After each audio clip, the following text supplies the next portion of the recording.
เป็นบุญเขตวิเศษสถานเหมือนที่วิมานของหมู่ประชาสะอาดรื่นรมด้วยร่มเงาไม้ได้ร่วมศรัทธาสมเป็นสาราแหล่งพักพิงใจเห็นพระประธานเหนือแท่นธรรมรงค์เหมือนพุทธองค์เหนืออาจอำไพแต่ทำจนเจืออกเพื่อเราพ้องปัดป้องปวงภัยขอน้อมดวงใจ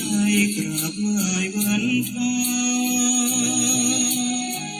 วัดเล็กหรือใหญ่นั้นไม่สำคัญวัดเท่าเทียมกันด้วยแรงพัฒนาพระทรงเคร่งครัดทำกิจวัตรทุกวันเวลามีจิตเมตตาต่อชาวสังคมระฆังกังวานขานเร่งศรัทธาคิดพัฒนาวัดให้เหมาะสมดื่มด่ำธรรมะขจัดตัณหา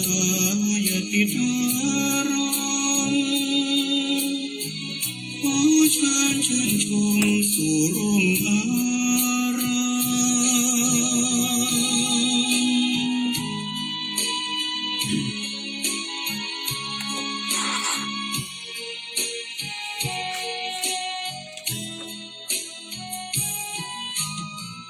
วัดเล็กหรือใหญ่นั้นไม่สำคัญวัดเท่าเทียมกัน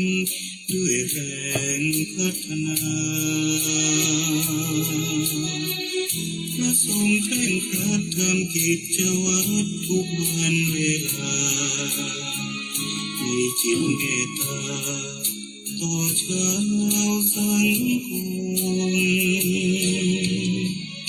ระฆังกังวานขานเร่งศรัทธาคิดพัฒนาวัดให้เหมาะสมดื่มด่ำธรรมะขจัดตัณหาอย่าติดอารมณ์ขอเชิญชมสู่ร่มอาร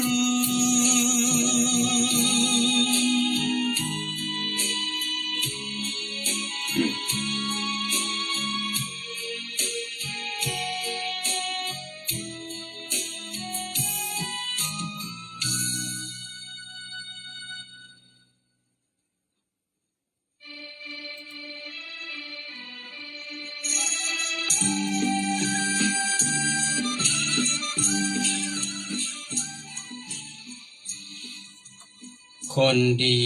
แม้ยากจนคนยังชอบคนนบนอบยอมรับต่างนับถือคนเลวร้ายรวยล้ำคนล่ำลือคนระบือว่ารวยด้วยความเลวขอความสุขสวัสดีจงบังเกิดมีแก่ท่านผู้ฟังแฟนรายการ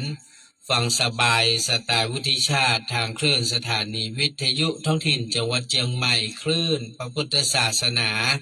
และจริยธรรม FM 96.0 เมกะเฮิรตซ์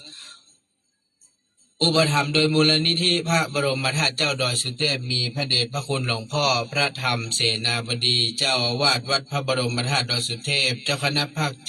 7เมตตาให้การอุปถัมภ์รายการทุกรายการขอบพระคุณท่านผู้อำนวยการคณะกรรมการบริหารเจ้าหน้าที่ควบคุมห้องส่งวัดดอยสุเทพท่านอาจารย์พระมหาประสิทธิ์ประสาธิโกขอบพระคุณท่านพระครูเจ้าวัดหนองกายเจ้าหน้าที่ควบคุมห้องส่งวัดหนองกายทั้งคฤหัสถ์และบรรพชิต ขอบคุณแฟนๆรายการที่ติดตามทั้ง2คลื่นสถานีขอสุมานะครับลืม เปิดรายการเข้ามาแต่ว่าลืมเปิดตัวส่งสัญญาณนะก็นั่งฟังท่านอาจารย์พระครูประภัชชัยคุณวัดชัยสถานป่าเศร้าน้อยได้อู้ได้จ๋ากันไปนะฮะกว่านึกได้ลืมปล่อยสัญญาณนะพอดีนั่งพิมพ์รายชื่อนะเจ้าภาพที่ร่วมทำบุญตานเตียน8วัดแล้วก็เจ้าภาพที่ร่วมทำบุญตานบูรณะบ่อน้ำโบราณเนาะที่วัดน้ำบ่อหลวงนะกำลังเพ่งพิมพ์รายชื่อเพราะว่าจะต้องมีการปริ้นรายชื่อนะครับ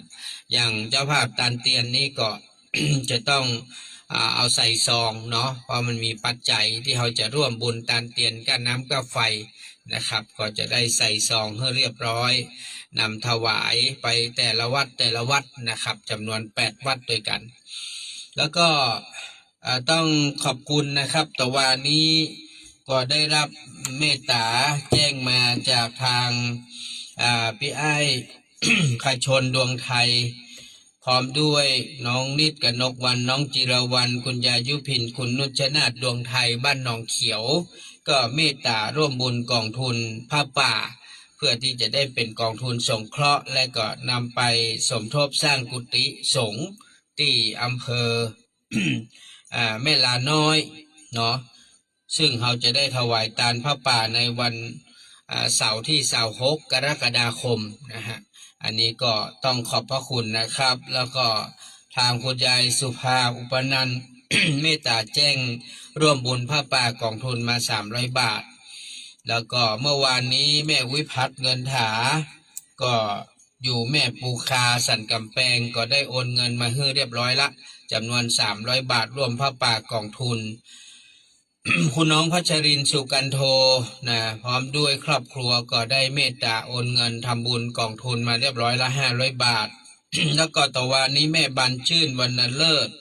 ก็ได้เมตตาแจ้งมาว่าจะร่วมทำบุญกองทุนผ้าป่าจำนวน200 บาทขอบคุณพ่อประเสริฐแม่จรศรีกิติพร้อมด้วยครอบครัวลูกเต้าเหล่าหลานต่อวันนี้พ่อได้เข้ามายื่อมาหาที่สถานีบอกว่าฝากเงินและให้พี่นานช่วยแยกนะทำบุญให้พ่อกับแม่กับเด้อนะก็ขอบพระคุณนะครับคนพ่อประเสริฐแม่จรศรีกิติเนาะก็ตกลงแล้วก็เอาเป็นกองทุนเนี่ย500 บาทนะครับแล้วก็ร่วมบุญบูรณะน้ำบ่อโบราณ200 บาทแล้วก็ร่วมบุญตานเตียนภาษา500 บาทเนาะนอกจากนั้นเดี๋ยวจะก้อยๆหากระจายบุญให้ป้อยแม่แหมกำหนึ่งเนออาจจะได้ก็ขอบคุณนักๆนะครับที่ได้นำปัจจัยมาฝากไว้อีป้อยแม่ท่านผู้ฟังแฟนรายการที่จะเมตตาร่วมให้ร่วมหอมก็สามารถใจเบอร์โทรศัพท์0866713446เนาะสามารถจะโทรเข้ามาในเบอร์นี้ได้หากว่าท่านจะร่วมหอมผ้าป่ากองทุนนะครับส่วนท่านที่ฝากบุญในเรื่องของการปิดคำที่ดอยสุเทพก็ขอบคุณนะฮะคุณน้องพัชรินทร์ท่านร้อยโทประพันธ์สุกันโทพร้อมทิดาก็ฝากบุญไว้จำนวน300 บาทแล้วก็คุณแม่คำวิชัยศรีแม่คำปันวิชัยศรีพร้อมกับลูกหลานก็ได้ฝากบุญไว้จำนวน300 บาทอันนี้ก็ขออนุโมทนาเด้อแล้วก็เดี๋ยวจะได้นำปัจจัยของป้อประเสริฐแม่จรศรีกิตินะได้ไปร่วมบุญที่บนดอยตัวเนาะร่วมของการปิดคำพระเจ้าเนาะท่านฟังครับวันนี้ก็เป็นวันนี้เป็นวันพระเนาะเป็นวันพระวันสมณะวันธรรมสวนะหรือว่าวันพระที่ได้เวียนมาบรรจบครบแห่มวาระหนึ่งมีข่าวประชาสัมพันธ์นะครับเนื่องด้วยในวันที่13 กรกฎาคมนี้ที่ตรงศูนย์แสดงสินค้านานาชาติเพิ่นจะมีกิจกรรมโครงการปูทางสู่การตื่นรู้ธรรมนาวาวังภาคประชาชนรุ่นที่4เนาะ ณศูนย์ประชุมและแสดงสินค้านานาชาติเฉลิมพระเกียรติ7 รอบจังหวัดเชียงใหม่ในวันอาทิตย์ที่13 กรกฎาคมนี้พระบาทสมเด็จพระเจ้าอยู่หัวและสมเด็จพระนางเจ้าพระบรมราชินีจะได้เสด็จมานะครับในช่วงเวลา 17 นาฬิกาหรือว่า 5 โมงแรงก็เชิญชวนศรัทธาประชาชนทั้งหลายไปร่วม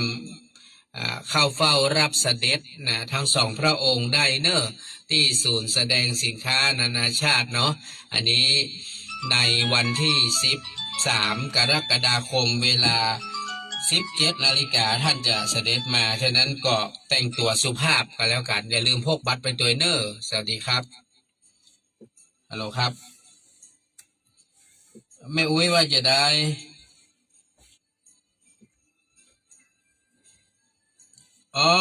เปิ้ลโอนมารู้สึกจะวันนั้นเดี๋ยวของแม่อุ้ยจันคำนี่น่าจะเป็นเดี๋ยวขอดูแป๊บนึง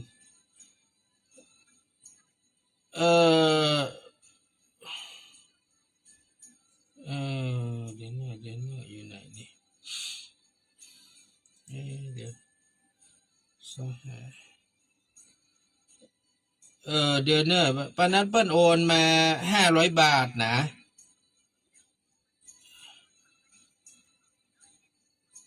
อ๋ออันนี้มี500ที่โอนมาน่ะแหม100ยังมาเตื้อเอ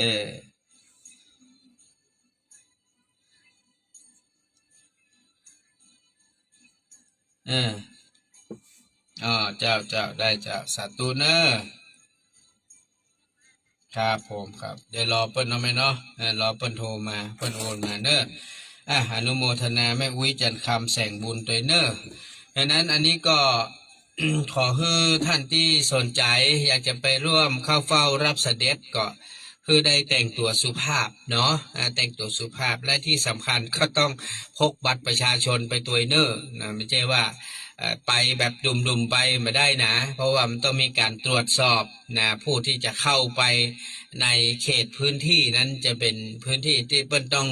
รักษาความปลอดภัยอย่างเข้มแข็งนะเพราะว่าพระเจ้าแผ่นดินนะพระราชินีเสด็จเนี่ยมันถือว่าเป็นผู้ที่ต้องคุ้มครองดูแลอย่างยิ่งยวดนะฉะนั้นเรื่องของการอารักขาเรื่องของความปลอดภัยเป็นเรื่องสำคัญนะแล้วพี่น้องชาวเชียงใหม่เฮาถือว่าเป็นมหามงคลที่มีโอกาสได้ต้อนรับทั้งสองพระองค์ที่จะเสด็จมาอันนี้ก็ถือว่าเป็นโอกาสที่ดีนะในหลายท่านที่จะมีโอกาสได้เข้าเฝ้ารับเสด็จเพราะโดยส่วนมากเราก็จะเห็นแต่ตังกรุงเทพเนาะที่จะได้รับเสด็จอยู่บ่อยๆแต่ว่าพี่น้องตังรอบนอกเนี่ยอย่างบ้านเฮาเนี่ยมันก็โอกาสที่จะได้เข้าเฝ้ารับเสด็จก็มีน้อยแต่เชียงใหม่เฮาปีนี้ทั้งสองพระองค์ก็เสด็จมาหลายครั้งแล้วเนอะเสด็จมาที่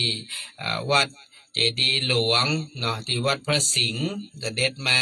นะที่ตรงขวางอนุสาวรีย์สามกษัตริย์เนาะแล้วก็เสด็จมาเนี่ยที่ตรงศูนย์แสดงสินค้า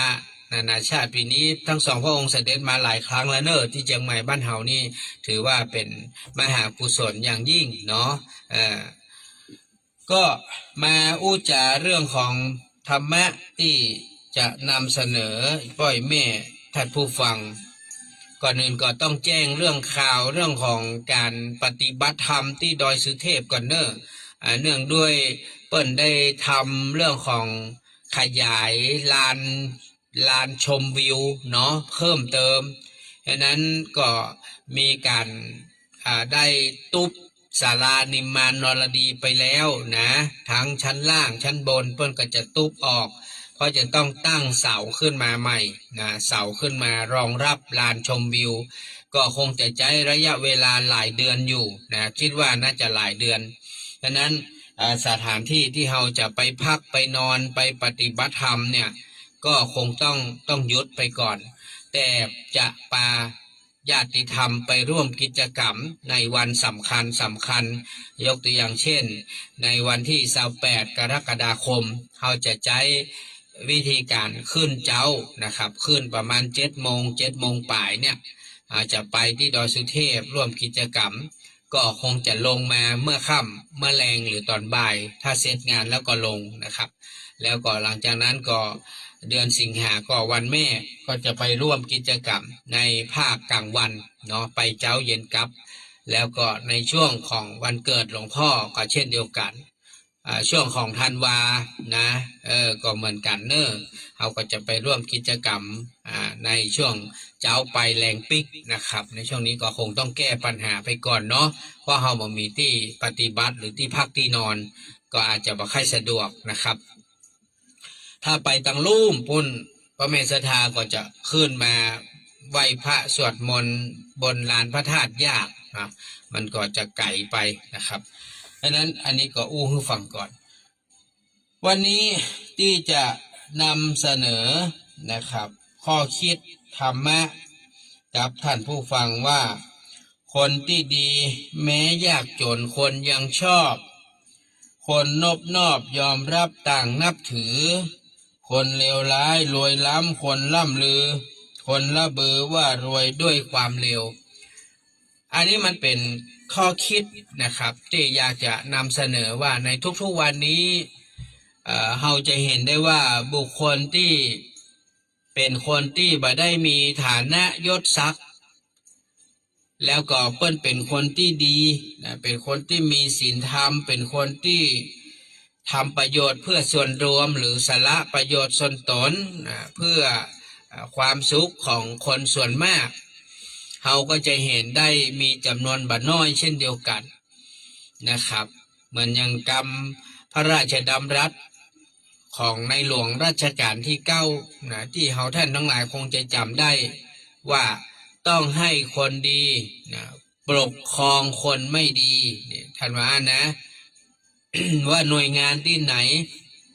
ทุกภาคส่วนบอกว่าจะภาครัฐเอกชนประชาชนแม้กระทั่งในครอบครัวก็เหมือนกันถ้าในสังคมนั้นๆในชุมชนนั้นๆมีคนที่ดีมาปกครองยกตัวอย่างเช่นตามบ้านเฮาก็จะเห็นที่เฮาหูกันก็คือผู้ว่าราชการนายอำเภอนะครับนายกเทศมนตรีนายกเทศบาลนายกอบต.ป้อหลวงกำนันเนี่ยนะครับอันนี้เราจะเห็นได้ง่ายเพราะคนเหล่านี้อยู่ใกล้ตัวเฮาถ้าคนที่เป็นผู้ปกครองเป็นผู้นำชุมชนแล้วเป็นคนดีถึงแม้ว่าบาร่ำบารวยนะบ่ได้มีความร่ำรวยยศศักดิ์อย่างมากมายนะแต่ว่าเปิ้นเป็นคนดีเป็นคนที่เห็นแก่ประโยชน์ส่วนรวมเป็นหลักเอาประโยชน์ส่วนตนเป็นรองคนประเภทนี้ถ้าอยู่ที่ไหนก็สร้างความสุขใจสร้างความอบอุ่นใจให้เกิดขึ้นตรงกันข้ามถ้าเราได้คนบดีมาเป็นผู้นำมาเป็นคนปกครองมันก็จะเกิดความวุ่นวายเกิดความบ่ไว้วางใจ เกิดความทุกข์มันทุกข์นะเวลาเรามีคนบดีที่มาปกครองเราเนี่ยว่าภัยนะแม้กระทั่งในครอบครัวก็เหมือนกันเนาะคนที่เป็นผู้นำครอบครัวเนาะยกตัวอย่างเช่นคนเป็นพ่อก็ดีเป็นแม่ก็ดีเป็นปู่ย่าตายายก็ดีเนี่ย เป็นผู้นำครอบครัวเนี่ยแต่ว่าเป็นคนบดีเป็นคนบ่มีศีลบ่มีธรรมเป็นคนใจดำอำมหิตนี่นะอย่างเงี้ยคนในครอบครัวก็ระส่ำระสายอยู่แยกนะฮะมันกลัวไปหมดท่านผู้ฟังเนี่ยไอ้ความกลัวเนี่ยมันเป็นสิ่งที่น่ากลัวนะเหมือนอย่างกับกรรมที่เปิ้นว่ามีอคติเนี่ยอคติสี่เนี่ยไอ้ความลำเอียงเพราะกลัวเนี่ยมันก็มี1นะลำเอียงเพราะรักลำเอียงเพราะหลงเนี่ยมันรักมันหลงนะลำเอียงเพราะเก่งนะเก่งกลัวเปิ้นเนี่ยเนาะเก่งกลัวเปิ้นมียศมีศักดิ์มีนะมันมีหรอกนะความอคตินี่นะมันมีอยู่เฮาบ่ค่อยได้อู้ถึงมันสักก็ได้เรื่องอคติ4นี่นะวันนี้ก็เลยคิดว่าจะลอง นำมาอู้มาจ่ากับบรรดาท่านผู้ฟังทุกท่านเรื่องของอคติสีนะอคติสีนี้มันก็หมายถึงความลำเอียงนะครับ ก็เป็นความลำเอียงที่ต้องน่าคิดน่าพิจารณาเช่นลำเอียงฉันทาคตินะลำเอียงเพราะความรักความนิยมชมชอบนะแม้ว่าเขาบดีนะก็บักกล้าที่จะไปจิไปว่าบักกล้าไปบอกไปเตือนอันนี้เพราะว่ามีฉันทาคติก็คือลำเอียงเพราะความรักอันที่สองเพราะว่าโทสาคตินี่ก็ลำเอียงเพราะความเกลียดนะความเกลียดความโกรธนี่นะโทสะเนี่ยนะคือ บอกว่าจะทำดีมอกใดก็จ้างมันตึงมาหันความดีเนี่ยเพราะว่ามันเกลียดมันโกรธอันนี้เพราะว่าเพราะความโทสาคตินี่นะประการต่อมาชื่อว่าโมหะคติหรือว่าโมหะเนี่ยลำเอียงเพราะความเขลาเพราะความบ่หูนะครับเปิ้นจะจับไปจูงมาจะได้ก็เชื่อเปิ้นเอาเปิ้นว่าเพราะมันหลงมันบ่หูเปิ้นจะยุจะยงเปิ้นจะว่าจะได้ก็เอาตามเปิ้นหมดนี่นะอันต่อมาเปิ้นเพราะว่าพยาคตินี้พยานี่แปลว่าเพราะว่าความกลัวความหวาดหวั่นเนาะความกลัวความหวาดหวั่นกลัวว่าตัวเก่าจะได้รับความเดือดร้อนเพราะความกลัวภัยต่างๆที่จะเข้ามาเปิ่นมียศเปิ่นมีทรัพย์นะอย่างเงี้ยนะกลัวโอ้ยบักกล้าที่จะไปยุ่งไปข้องเกี่ยวอย่างกันเพราะความกลัวอันนี้ก็เป็นสิ่งที่น่าเป็นห่วงนะครับในภาวะปัจจุบันนี้คนเฮามันคือมันมีทั้งความรักเนาะความโกรธความเกลียดความเพราะว่าความหลงแล้วก็มีเรื่องของความกลัวเนี่ยถ้าเรามีสิ่งอคติสี่อย่างนี้นี่นะคนใดก็แล้วแต่นะยิ่งถ้าเป็นคนที่ปกครองคนเนี่ยอันเนี้ยมันจะลำบากมากรักนะ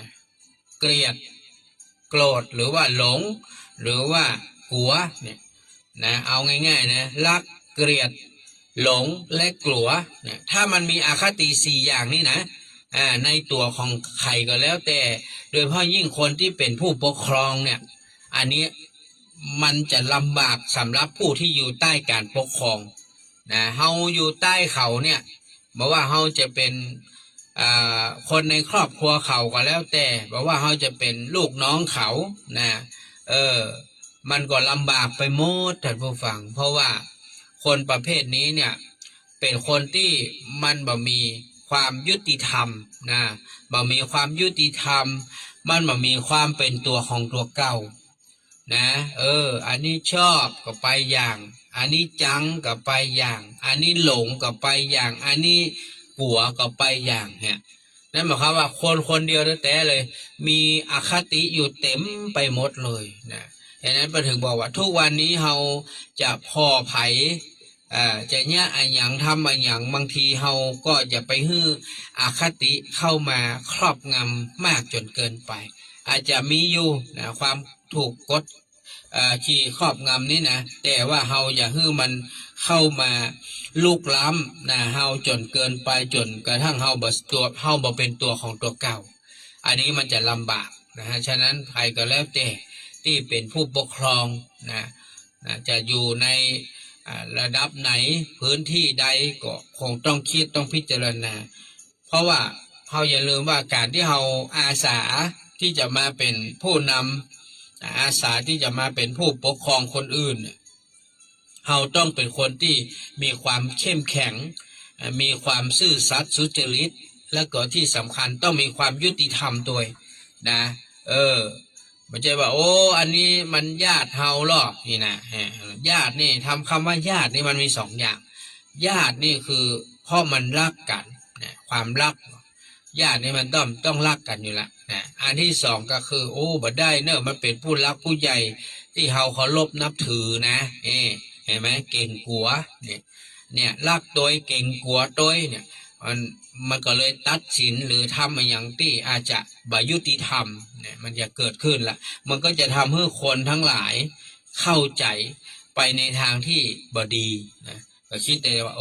มันเป็นพี่น้องมันเหรอนี่เนาะมันเป็นเอ่อมันเป็นญาติผู้ใหญ่มันเหรอนี่เนี่ยมันเลยยอมเนี่ยถ้าเป็นเฮาแล้วมันมายอมมันมาเฮ้อไอเนี้ยมันก็จะเป็นปัญหาดังนั้นใครที่เป็นป้อกำนันใครที่เป็นป้อหลวงเนี่ยใครที่เป็นนายกเนาะทั้งหลายนายกอบตนายกเทศบาลนายกเทศมนตรีก็ดีนะครับหรือนายอำเภอผู้ว่านี่นะบางครั้งนี่นะต้องเอาความซื่อสัตย์สุจริตเป็นที่ตั้งถ้าเราทำงานทุกอย่างด้วยความซื่อสัตย์สุจริตด้วยความยุติธรรมแล้วเนี่ยยุติที่ทำแล้วนี่มันมีใครที่จะสามารถที่จะไปทำร้ายเราได้เปิดว่าความดีนั้นจะเป็นผู้รักษาอย่างกับเกลือเนี่ยเป็นว่าเกลือเนี่ยมันมีคุณสมบัติก็คือมันมีความเค็มเป็นตัวของมันเองนะเอาไปละลายน้ำก็เค็มเหมือนกันนะว่าเอาไปใส่แกงเอาไปใส่หยังเนี่ยมันก็ได้รับความเค็มเห็นไหมอาหารนั้นก็ได้รับความเค็มแม้กระทั่งป่าเนี่ยที่เราไปมักเนาะมักกลายเป็นปลาร้านี่เก็บรักษาได้เป็นเดือนเป็นปีนี่เห็นไหมมันรักษาป่าที่มันมาเฮือเน่าได้เนาะท่านผู้ฟังเนาะเปิ้นเหมือนกับอย่างหลายอย่างที่เปิ้นใจเกลือนี่นะเอาไปทำให้รักษาอาหารถนอมอาหารโน่นนี่นั่นได้เนาะเกลือนี่มันก็มีความดีของเปิ้นนะความเค็มนั่นนะเป็นคุณสมบัติที่สำคัญของเปิ้นเหมือนคนเฮาเนี่ยถ้าเฮาคิดว่าเฮาเป็นคนที่มีศักดิ์มีสีนะคนที่เปิ้นมียศมีศักดิ์นะเปิ้นมียศมีศักดิ์เปิ้นมีศักดิ์มีสีของเปิ้นบ่ฮื้อไขมากดขี่ข่มเหงบ่ฮื้อไขมาเปลี่ยนแปลงความคิดความเห็นที่มันบ่ถูกเนี่ยนะฮื้ออยู่ตั้งมั่นอยู่ในความถูกต้องอีนะบอกว่าเงินบอกว่าไอ้หยังกระจ้างบ่สามารถที่จะมาเปลี่ยนแปลงความตั้งใจจิตใจของเปิ้นได้เนี่ยมันก็ต้องยอมรับว่ามันก็หายากคนประเภทนี้นะในทุกๆวันนี้มันก็หายากไปเรื่อยๆแหละคนดีมีศีลธรรมมีความซื่อสัตย์สุจริตเป็นที่ตั้งนี่นะอันเนี้ยมันก็เป็นสิ่งที่เจ้าฟ้าเจ้าแผ่นดินนี่เหมือนกันเปิ้นก็อยากให้ได้คนแบบเนี้ยเยอะๆนะคนที่เป็นข้าราชการเป็นผู้ที่จะบำบัดทุกข์บำรุงสุขดูแลอาณาประชาราษฎร์แทนต่างพระเนตรพระกันนี่เนาะเพราะว่าอย่าลืมนะว่าเวลาเปิ้นจะตั้งอย่างกันแล้วแต่อย่างบ้านเฮานี่นะก็จะต้องได้มีการลงนะครับประกาศในราชกิจจานุเบกษาก็คือในหลวงจะต้องเป็นผู้เซ็นแต่งตั้งเนาะอย่างเช่นนายกรัฐมนตรีคณะรัฐมนตรีเนาะแม้กระทั่งในส่วนของทางสวนะประธานรัฐสภาศาลเนาะอย่างต่างๆเนี่ยนะเพิ่นก็จะต้องให้ในหลวงเป็นผู้ลงพระบรมพิไทยนะฮะแม้กระทั่งการแต่งตั้งองค์กรอิสระต่างๆเนี่ยก็จะต้องเสนอไปที่พระเจ้าแผ่นดินนะเพื่อได้ลงลายลักษณ์อักษรดังนั้นมันก็ถือว่าเป็นคนของพระมหากษัตริย์โดยนะนั้นพระมหากษัตริย์ท่านก็อาศัยคนเหล่านี้แหละที่จะช่วยดูแลประชาชนคนไทยเฮาทั้งหมดเลยดังนั้นคนที่ดีก็จะทำให้บ้านเมืองเกิดความเจริญรุ่งเรืองร่มเย็นเป็นสุขนะครับถ้าเฮาได้คนมาดีอันเนี้ยลำบากหน่อยนะลำบากในการที่เฮาจะไปไปบอกไปกล่าวพอบางทีเปิ้นว่าข้าราชการก็คือผู้ที่จะมีหน้าที่รับใช้พี่น้องประชาชนแต่บางคนกลับคิดแต่ว่าพอได้เป็นผู้รักผู้ใหญ่เป็นเจ้าเป็นนายแล้วกลับมา เป็นเจ้านายประชาชน อันนี้ก็อีทหน่อยนะครับว่าอ๋อได้ครับไอ้ประสิทธิ์ครับได้ครับที่นั่งมีอยู่ครับได้เนอร์ไอ้ประสิทธิ์ว่าจะขอจองที่นั่งเพิ่มได้อยู่นะครับมีที่นั่งเพิ่มได้มีปัญหาเพราะว่าก็ยังขาดอยู่นะที่นั่งยังบัดเต็มเตื้อ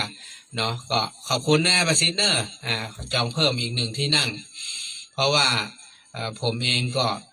บัแน่ใจสำหรับคุณปุญญนุชนะว่าจะไปบ่ไปเพราะว่าเปิ้นว่าเปิ้นก็เหนื่อยนะเหนื่อยน้อยช่วงนี้เปิ้นบ่ค่อยจะแข็งแรงสักเท่าใดนะเปิ้นว่าอันและแถมอย่างวันเสาร์มันก็เป็นวันทำงานของเปิ้นนะเปิ้นก็เกรงใจนะเกรงใจเจ้านายเพราะว่าช่วงนี้งานการก็เยอะนะที่ทำงานเปิ้นแถมประการหนึ่งก็คือคนเฮานี่เวลามีอายุหนักขึ้นนี่มันต้องคิดถึงความมั่นคงเนาะมันไม่ใช่ว่าจะยุดเมื่อใดก็ได้จะลาเมื่อใดก็ได้เนาะมันไม่ใช่มันเป็นงานเอกชนนะครับมันไม่ใช่เป็นงานหลวงงานหลวงนี่เราลาล่วงหน้าลาอย่างได้นะอันนี้ก็อาประสิทธิ์จะไปเพิ่มได้เลยครับมีปัญหาเนาะคุณปุญญนุชก็ถามผมอยู่ว่ามีใครจะไปเพิ่มก็ถ้าไปเพิ่มเปิ้นจะไม่ได้ไปนะเรื่องครับเปิ้นก็เป็นห่วงเรื่องที่นั่งมันเหลือเนาะก็ขอบคุณด้วยประสิทธิ์เนอร์ได้นะครับโอเคนะ มีปัญหานี้ท่านผู้ฟังทั้งหลายเอาก็มาอู้ถึงเรื่องของคำว่าคนดีคนดีนี่เนาะคนก็ไอ้คำว่าคนดีนี่มันจะมีลักษณะแบบใดอย่างใด เคยมีเนาะเคยมีว่าคนดีนี่ต้องเป็นคนที่ใจบุญสุนทานเนาะจะถามว่าคำว่าใจบุญสุนทานนี่เราจะบอกว่าเป็นคนดีเลยได้ไหมก็ยังบ่ได้แต่เตื้อท่านผู้ฟังคำว่าใจบุญสุนทานนี่เหมือนเราเห็นยกตัวอย่างเช่นคนไปทำธุรกิจผิดกฎหมายเนาะแล้วทีนี้มันยังไงต้องสร้างภาพเนาะต้องสร้างภาพต้องไปบริจาคเงินนะช่วยโรงพยาบาลโรงเรียนเอาไปแจกประชาชนคนทุกข์คนยากมันก็อันนี้คือการสร้างภาพสร้างหน้าฉากให้มันสวยงามคนนี้ท่านคนนี้เป็นคนใจบุญใจบุญสุนทานเด้อนี่ต้องเป็นคนดีนะนี่แต่ไปดูตังหลังเป็นคนที่ค้าขายสิ่งผิดกฎหมายทำเพราะว่าทำมาหากินด้วยการทุจริตนะฮะเนาะทุจริตแต่หน้าฉากนะดูเป็นคนใจบุญใจดีนี่นะอันเนี้ยก็ยังแสดงว่าก็ยังไม่สามารถจะยืนยันได้ว่าคนใจบุญสุนทานนั้นเป็นคนใจดี เป็นคนใจดีก็ยังมาใจเตื้อว่าเป็นคนดีก็ยังมาใจเตื้อเรียกว่าอาจจะใจดีดีแต่ดีบ่แต่ก็บ่ฮู้เตื้อทีนี้เราจะไปดูจะได้ดูว่าคนใจดีคนดีนะมันต้องดูที่ไหนเพิ่นบอกคนดีเนี่ยต้องเป็นคนที่มีศีลมีธรรมเป็นคนมีเมตตากรุณาเนาะคนมีศีลมีธรรมเนี่ยท่านผู้ฟังเราต้องยอมรับได้เลยว่าเป็นคนดีแน่เพราะคนมีศีลมีธรรมนี่เปิ้นย่อมมาทำอย่างในสิ่งที่มันถูกบัดต้องแน่นอนไม่ก็อย่างน้อยกับศีล5เนาะก็เป็นเจ้าบ้านทั่วไปก็ต้องมีศีล5เพราะว่าศีลที่เป็นนิจศีลบ่ฆ่าสัตว์ลักทรัพย์บ่ประพฤติผิดในกามบ่พูดเท็จส่อเสียดคำหยาบเพ้อเจ้อบ่ยุ่งเกี่ยวกับสิ่งเสพติดทั้งหลายเนาะอันนี้ฮะเนาะมันก็จะเป็นตัวรับรองอย่างหนึ่งว่าเป็นคนดีนะมีศีลแล้วก็มีธรรมมีเมตตากรุณาช่วยเหลือสังคมชาติบ้านเมืองเสียสละประโยชน์ส่วนตนเพื่อประโยชน์ส่วนรวมเห็นไหมอันนี้เฮาก็เลยจะรู้ว่านี่คือคนดีเนี่ยโดยทั่วไปเฮาก็จะใช้วิธีการพอแบบนี้แหละอาจจะต้องใช้เวลาน้อยมันอาจจะไปใช้เวลาแค่วัน2 วันอาจจะเป็นหลายปีบางคนนี่ พ่อจนทั้งชีวิตอ่ะบางคนนี่กว่าจะหูว่าโอ้เปิ้นเป็นคนดีรู้นี่เปิ้นบ่ตายแล้วเนี่ยเห็นป่ะหลายที่เปิ้นสร้างอนุสรณ์สถานเนาะสร้างรูปเหมือนไว้นะอย่างไอ้เนาะที่อยู่ห้วยขาแข้งอ่ะเนี่ยที่เป็นหน่วยพิทักษ์ป่าน่ะเนาะโอ้กว่าจะหูว่าเปิ้นเป็นคนดีดีแตะดีว่านี่นะก็เปิ้นตายไปพุ่นละนะก็สร้างรูปเหมือนเปิ้นไว้เป็นที่สักการะเป็นที่ให้คนระลึกนึกถึงเนี่ยแล้วท่านผู้ฟังก็มันมีเรื่องเล่านะมันยังก็เล่าแล้วก่อนโอ้อันนี้ชื่อว่าหลวงพ่อดีเหรอ หลวงพ่อดี หลวงพ่อดีนี่ดีแต่เนอะดีแต่หลวงพ่อดีนี่นะโอ้มีลูกศิษย์นะมาที่วัดหลวงพ่อครับหลวงพ่อครับผมใครบวชครับหลวงพ่อบวชก็ดีหลวงพ่อว่านะก็เลยบวชบวชไปได้บักกี่ปีอะมันใครซึกมันใครซึกหลวงพ่อครับหลวงพ่อครับผมใครซึกครับซึกอย่าก็ดีมันเบื่อแล้วลูกมันไม่อยู่อยากอยู่ในผ้าเหลืองละซึกก็ซึกหลวงพ่อก็ซึกซึกได้เมินนานมันก็ไปได้การได้งานมันก็ไปมีแฟนหลวงพ่อครับมาเดือนนี้ผมได้การได้งานผมมีเมียแล้วนะครับมีเมียก็ดีนี่หลวงพ่อว่า ดีดีวันหนึ่งมันไปทำผิดกฎหมายเนาะมันโดนตำรวจเปิ้นมาจับมายับมันหลวงพ่อครับผมโดนตำรวจยับครับยับเฮียก็ดีว่าโอ้มันเกลียดยับยังบอกว่าดีอยู่มันไปเข้าคุกเข้าคอกหลายปีมันออกคอกมานะมันตึ้มไปไหนมันตรงไปหาหลวงพ่อดีที่วัดนะหลวงพ่อวันนี้ผมจะมาฆ่าหลวงพ่อเด้อ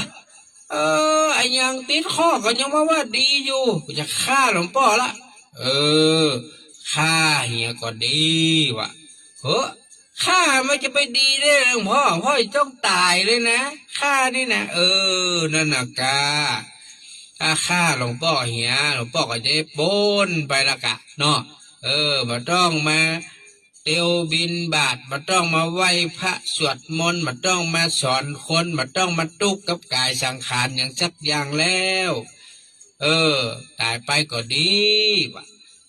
ถ้าอ่านผมฆ่าหลวงพ่อละผมเป็นบาปเป็นกรรมผมจะปล่อยหลวงพ่อเท่าตายไปอย่างเงี้ยปอดตุกไปเมินว่ะบาฆ่าก็ดี สรุปก็คือหลวงพ่อดีนะหลวงพ่อเปิ้นดีหมดไผอย่าว่าบัดดีเปิ้นก็ว่าบัดดีก็ว่าดีเปิ้นก็ว่าดีหมดอ่ะอย่างก็ดีหมดคนเฮานี่นะมันมาดีนะคนใครบวชก็คือเปิ้นบวชเหีย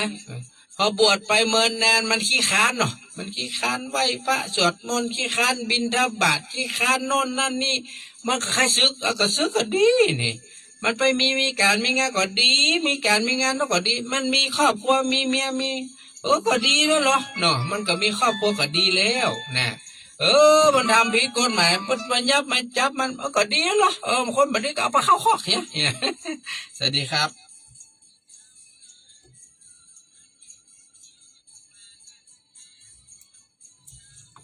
บุญอย่างครับปิดทองครับ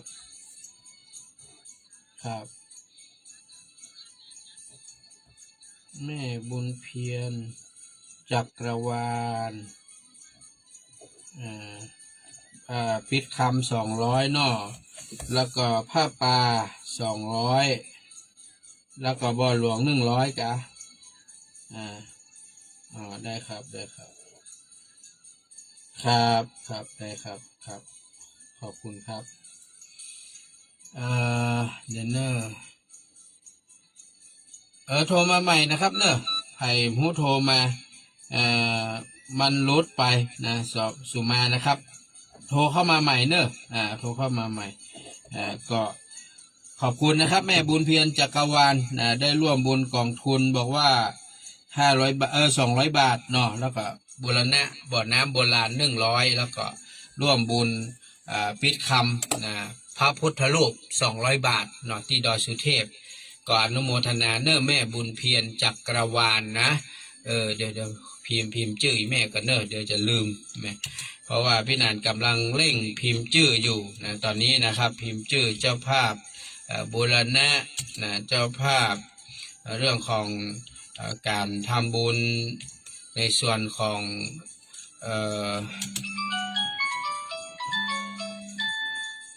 ปิดคำเนาะสวัสดีครับครับ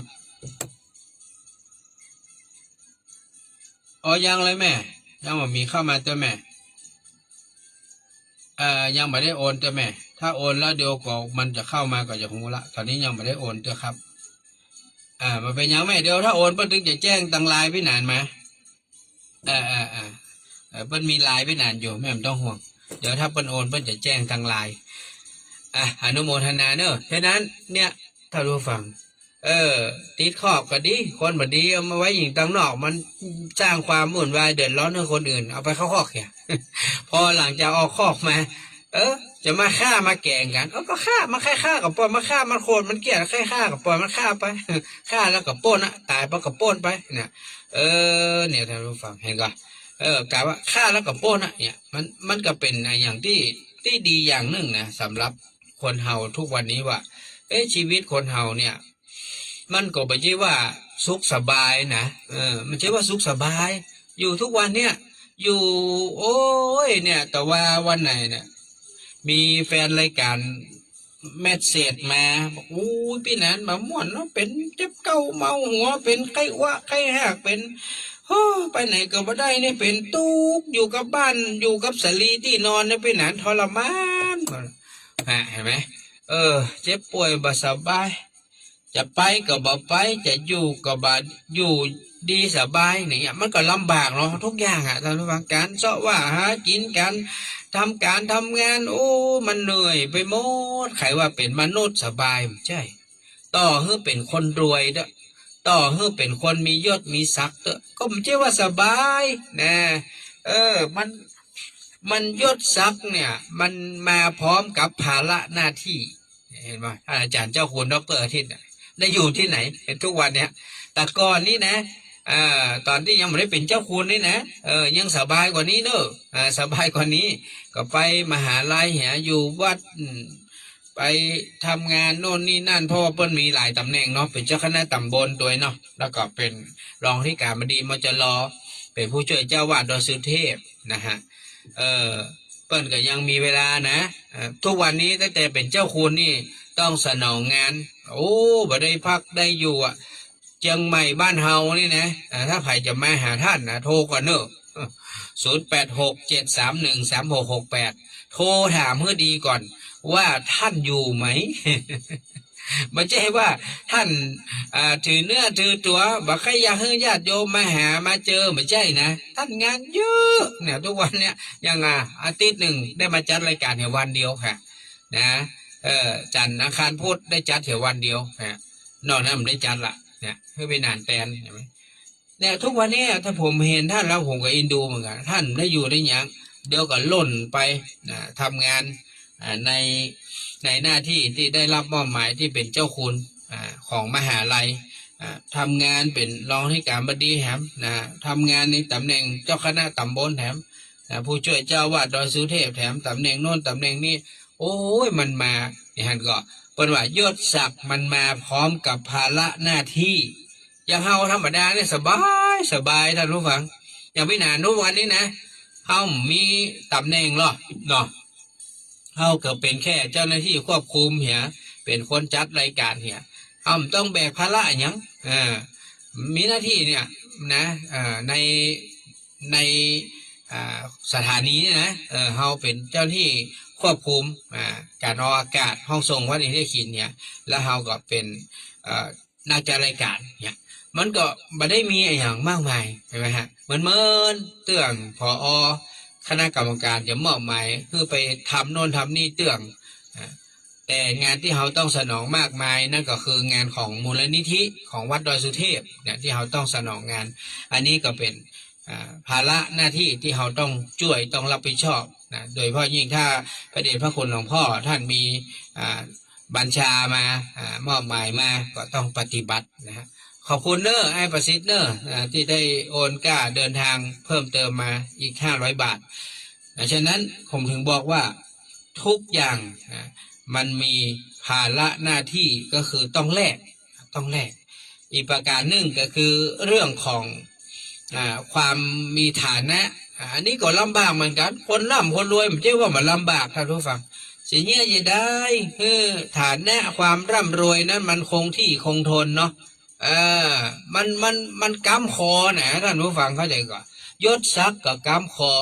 ฐานะนี่มันก็กำคอมันเหมือนคนทั่วไปอย่างเขาหาเจ้ากินข้ามอยู่ไปวันมันไม่ได้มีอย่างเนาะเขาจะแต่งตัวแบบใดกดได้เนาะจะใช้ชีวิตอย่างเรียบง่ายสบายลองเป็นคนมียศมีศักดิ์คนมีฐานะแหละจะมาแต่งตัวอย่างเฮาไปเรื่อยไปเรื่อยก็ไม่ได้นะไปกินตำหิมตางข้างถนนทั่วไปก็ไม่ได้นะก็เดียวคนเพิ่นมาปะมาเจอเพิ่นเอาไปเพียกไปเล่าแหมโอ้มันต้องรักษายศศักดิ์รักษาหน้าตามันหลายอย่างดังนั้นทุกวันนี้นะเฮาบ่ต้องไปคิดไปข่อยไผนะเฮามีฐานะมอกใดกินอยู่กันไปต้องอั้นนะมันต้องไปอายนะอย่างเพิ่นว่านะอย่าไปหมิ่นเงินน้อยอย่าไปคอยวาสนานะมีการมีงานอย่างทำก็ทำไปเถอะนะเอาบ่ต้องไปสนใจว่าใครจะมาเพียบมาว่านะมันต้องไปคิดนะเอาการงานทุกอย่างนะมันเป็นสิ่งที่มีค่ามีราคาทั้งนั้นแหละนะครับคนที่มีการมีงานนั่นกะเป็นคนมีค่าคนที่ทำงานนั้นเพื่อห้องเป็นคนมีค่าคุณจะทำงานอย่างไรจ้าผมเคยเห็นวันนั้นดูในTikTokนะเพิ่นสัมภาษณ์พนักงานเก็บขยะที่กรุงเทพเพิ่นถามว่ากว่าจะมาเป็นพนักงานเก็บขยะเนี่ยต้องเจอกับอย่างพ่องเพิ่นบอกว่าอันดับแรกเลยนึงนะก็คือต้องทำใจให้ได้คือบัลลังเกียรติว่าไอ้สิ่งที่เขาต้องไปเก็บนะก็คือสิ่งที่มันเป็นขยะสิ่งที่มันคนเปิ้นรังเกียจมันมีความเหม็นมันมีความสกปรกมีหลายอย่างใหม่ๆเปิ้นบอกว่าต้องเผชิญกับกลิ่นของขยะเนี่ยมันเหม็นมากคืออย่าลืมว่าบางทีเนี่ย7 วันไปเก็บเตื้องนะบางที3 วันไปเก็บเตื้อง1 วันไปเก็บเตื้อนี่มันเท่าใดนะถ้ามัน3 วัน7 วันไปเก็บเนี่ยมันเป็นอย่างที่คละคลุ้งมากเหม็นเน่าตึงนะครับนะขนาดคนที่เอาขยะไปทิ้งยังมากล้าไว้ในบ้านต้องเอาไปไว้หน้าประตูบ้านปุ่นนะเนี่ยต้องทำใจยอมรับกลิ่นยอมรับความสกปรกต่างๆจนมันเคยชินมันว่านะเดี๋ยวนี้ชิวๆกลิ่นที่เคยเหม็นมันบ่เหม็นละ มันเสียศูนย์ไปแล้วก็เนาะหูดังมันให้เสียศูนย์ไม่นะแมท2 ชั้น 3 ชั้นว่ะบัดเดี๋ยวนี้แมทใส่พ่องบางทีก็บ่ได้ใส่ก็มี อย่างเพราะว่ามันเริ่มชินแล้วนะไปยุบไปกำนี่เป็นเรื่องธรรมดาไม่ได้เป็นสิ่งน่ารังเกียจอะไรอย่างปลายปอขยะบางอย่างก็สามารถเปลี่ยนเป็นสตุ้งสตางค์ได้เอามาเลี้ยงดูครอบครัวได้ตัวมันว่าเป็นรายได้พิเศษเห็นไหมอันนี้มันเป็นอาชีพที่สุจริตนะท่านผู้ฟังเนอะมันทำยังก็ได้พ่อค้าแม่ขายนะเปิ้นค้าเปิ้นขายเปิ้นมาอายลูกอย่าอายทำกินอย่าหมิ่นเงินน้อยทำไปเถอะมีหน้าที่อาชีพอย่างก็ทำไปนะเฮาบ่ได้ไปรังเกียจนะอาชีพการงานอาชีพทุกอาชีพมีศักดิ์มีสีทั้งนั้นแหละคุณจะเป็นอาชีพอย่างก็จ้างเถอะคนเป็นคนคัดห้องส้วมห้องน้ำคนเป็นคนทำสวนเป็นแม่บ้านเป็นอย่างก็แล้วแต่ปั่นรถถีบ3 ล้อรับจ้างก็จ้างรับส่งอาหารก็จ้างยังก็จ้างเป็นอาชีพที่มีเกียรติมีศักดิ์ศรีทั้งนั้นท่านผู้ฟังเพราะอย่างน้อยคุณก็ทำอาชีพที่สุจริตบ่ได้ไปคดไปโกงไผเนาะอันนี้คือภูมิใจว่าเป็นอาชีพที่ดีอาชีพที่สุจริตนะครับวันนี้เวลาก็หมดเวลาท่านผู้ฟังก็คงจะได้น้อมนำรายการจากลา ท่านผู้ฟังไปก่อน ขอบคุณนะครับ อนุโมทนาบุญแห่งครั้งเด้อสำหรับคุณแม่บุญเพียรจักรวาลพร้อมด้วยลูกหลานได้เมตตาร่วมบุญปิดคำ200 บาท แล้วก็ร่วมบุญผ้าป่ากองทุน200 บาท แล้วก็บูรณะบ่อน้ำโบราณ100 บาทอนุโมทนาเด้อแล้วก็ขอบคุณป้อประเสริฐแม่จรัสศรีกิติพร้อมด้วยครอบครัวลูกหลานตัวนะครับ แล้วก็ขอบคุณนะแต่เจ้านี้ไปเห็นในตู้ป้อไพบูลย์แม่จรูนปกปิงเมืองเปิ้นฝาก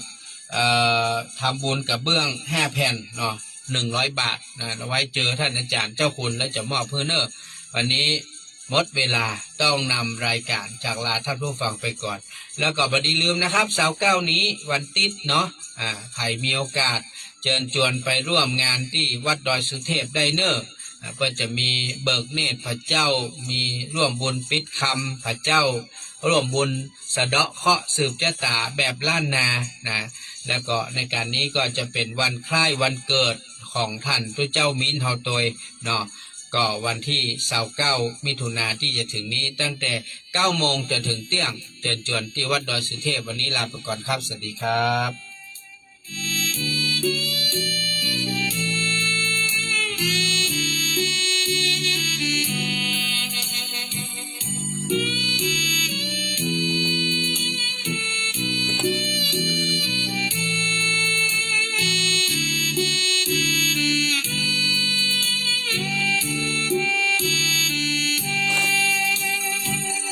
วุฒิชาติคำปันจัดรายการธรรมะเพื่อคุณสนองประเดชพระคุณพระธรรมเสนาบดีชีวิตประวัติแสนลำบากยากแค้นเต็มทีขอสร้างแต่คุณความดีตามถ้อยวจีที่แม่สอนมา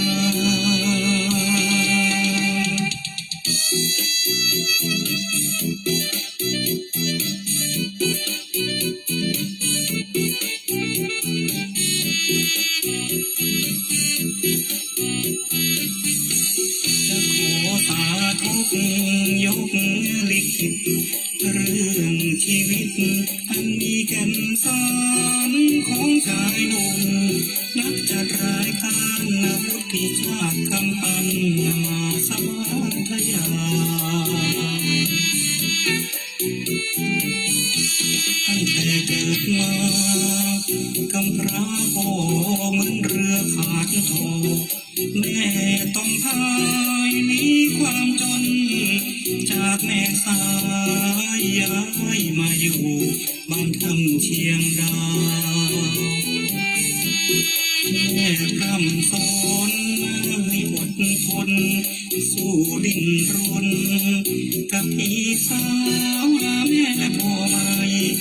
จากเชียงดาว